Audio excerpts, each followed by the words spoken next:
Hi, my name is Faye Lockall and I'm a yoga teacher, and I teach all around Coventry and Warwickshire, and doing this little recording 5 simple tips to do with yoga.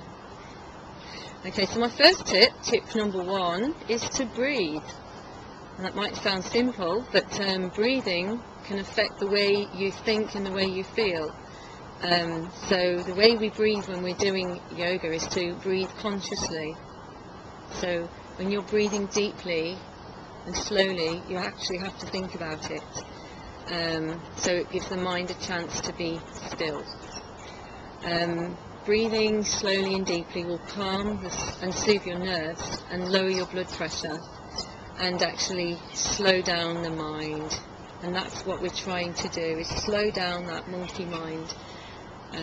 Because it just wants to jump from thought to thought and cause all sorts of worrying feelings in the body.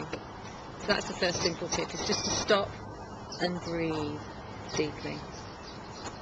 My second tip would be to stretch. That sounds simple enough, but let me show you on a physical, biological level. If you don't actually stretch your joints and your muscles and your tendons, as we get older, they shrink. And let me just give you an example. At the front of the hip, there's a tendon here called the hip flexor, and as we get older, that will shrink and become shorter and a little bit tougher.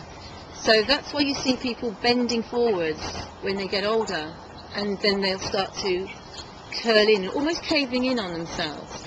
So that's just one reason why it's good to stretch and keep the body in perfect alignment and keep the muscles toned and strong and the joints oiled. The second stretch, I would say, would be to stretch the mind.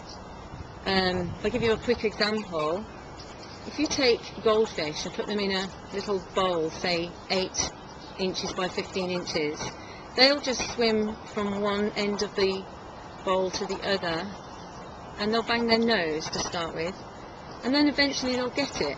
And they'll think, oh, that's as far as I can go, that's as far as I can go. And they kind of get that. If you take the same fish out of the bowl and put them in a huge swimming pool, they will still swim 8 by 15. And they will still think, that's as far as I can go, that's as far as I can go. And that's a true fact.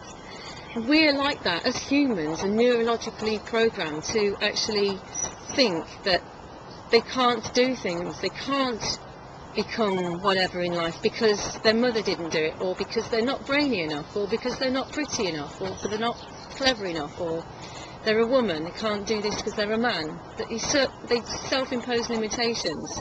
So you need to stretch and just go beyond what we think are our barriers that we've created ourselves. Okay, so that's the second one. Third one is to become aware of your own inner spiritual self, and without going too deeply, the simplest way to do this is to go and sit somewhere like this. I don't know if you can see behind me. Go and find a park, leave your mobile phone at home, and just sit on the grass and take some deep breaths and just look up at the sky and just connect with nature, even if it's just for 20 minutes.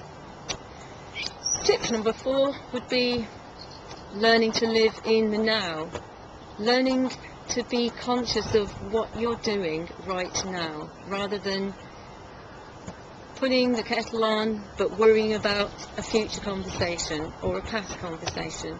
Just put the kettle on, just be there in that moment, and you'll find that you haven't got a problem. Every moment is happening as it should. And if something happens in the future, you will just deal with it. So stay in the here and now. And then the last one would be to listen to your inner voice, listen to your gut feeling and trust it. Learn to become in tune with this area here. This is your solar plexus chakra, an energy center where you get a feeling, and it's a real feeling, and it's your body telling you when something's not right or when something is okay.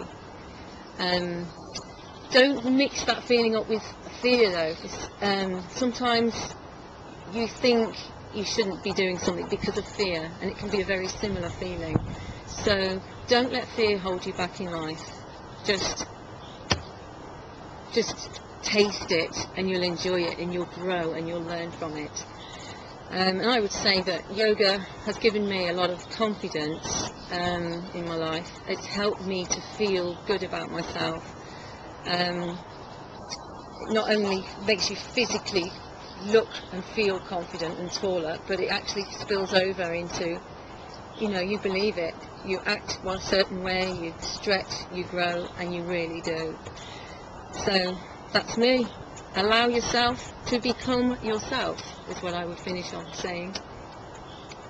And I'm Faye Lockall, and the website is www.yogawithfaye.com.